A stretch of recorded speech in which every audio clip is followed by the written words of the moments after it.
Chapter 2. How I Met Master Fwap.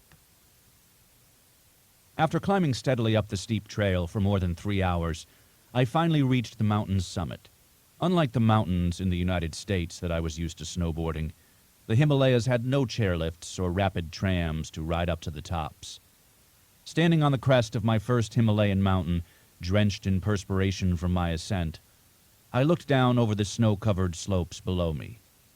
As I gazed out over the distant horizon, I suddenly realized that I was on the top of a mountain that was twice as high as any I had ever snowboarded before.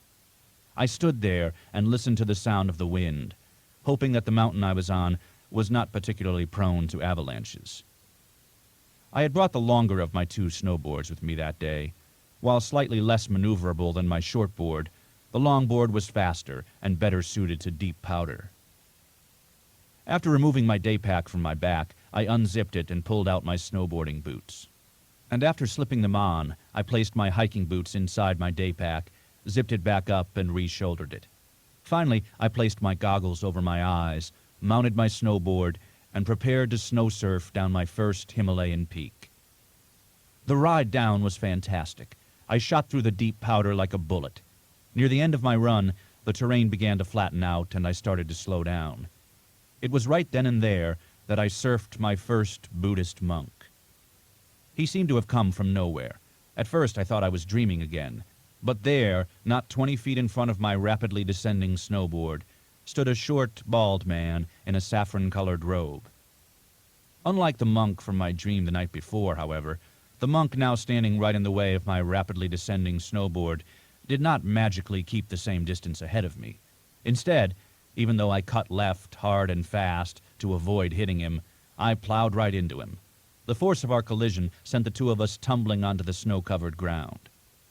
Fortunately for him, I wasn't moving very fast when I snowboarded him.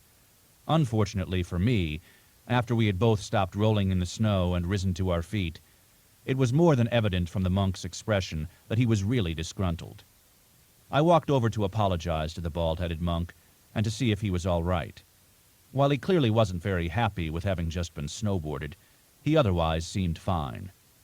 I glanced at his face, and much to my surprise, I recognized him. He was the same monk I had seen in my dream the night before. I stared at him silently, not knowing what to say or how to say it.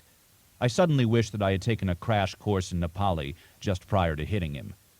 After several more moments had passed, I broke the uncomfortable silence that was rapidly settling in between us. Assuming he wouldn't understand a word I said to him, I apologized nonetheless in English to the short, bald-headed monk who was still brushing snow from his robe.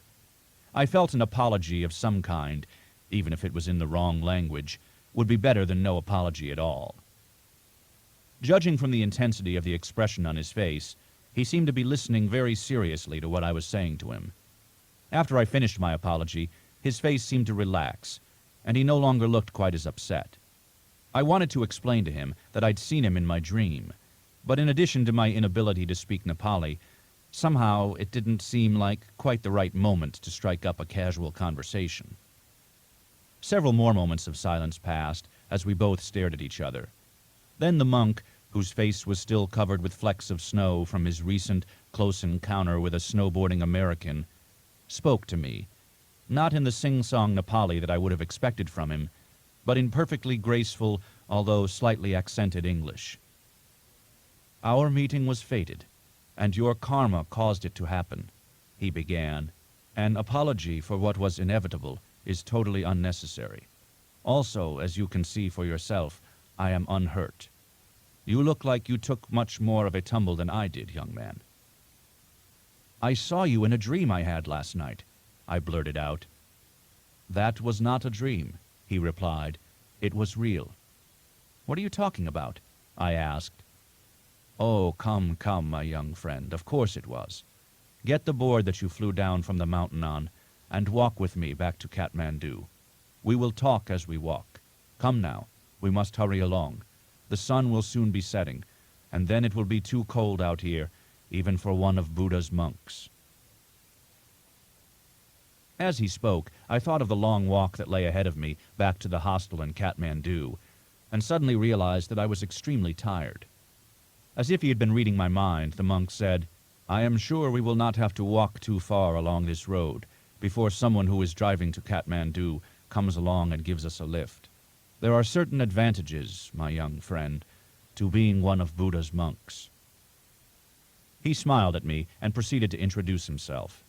"My name is Master Fwap Samdup. I am the last master of the Ray Chor's Fwaz school of Tantric mysticism and Buddhist enlightenment. You can call me Master Fwap if you like." After introducing himself, he quickly and gracefully bowed to me. He then asked me what my name was. I introduced myself to the aged monk, after which I bowed back to him, awkwardly and self-consciously. His eyes twinkled as he watched me, and I could tell he was secretly amused by the complete lack of savoir-faire that I exhibited in my bow to him. Exchanging my snowboarding boots for my hiking boots, I shouldered my day pack and strapped my longboard onto my back. Then the two of us walked down the remainder of the snow-covered mountain slope until we reached the gravel road below.